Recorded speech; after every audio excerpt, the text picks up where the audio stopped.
కాల్చేవాడు పేల్చేవాడు ఎవడన్నా మెసేజ్ ఇస్తాడా, నేను ఇది పేలుస్తాను ఇది కాలుస్తానని చెప్పి?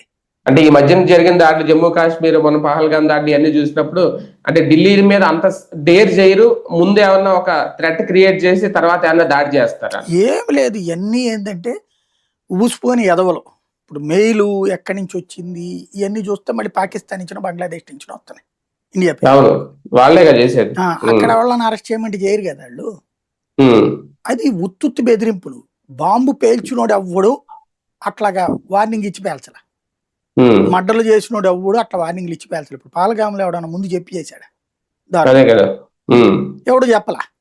మొన్న ఢిల్లీలో వాడు డాక్టర్స్ మాడ్యూల్ ఒకడు తెచ్చాడు కదా, వాడు జస్ట్ 13 మందిని అప్పుడు పేలుడు పేల్చుకుని చచ్చిపోయాడు కదా. వాడు ఏమన్నా ముందు మెసేజ్ ఇచ్చాడా? ఏం లేదు.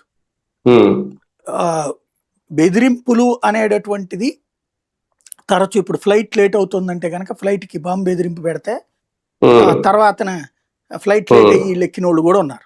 అట్లాంటి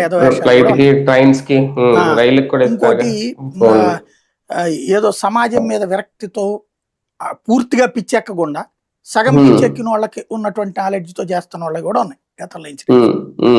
కాబట్టి బెదిరింపులు అనేదాన్ని పట్టించుకోనక్కర్లా. కానీ ఢిల్లీకి థ్రెట్ అయితే ఖచ్చితంగా ఉంది. ఎందుకంటే ఇప్పటికక్కడికి వచ్చినటువంటి రోహింగ్యాలు కావచ్చు, బంగ్లాదేశీలు కావచ్చు,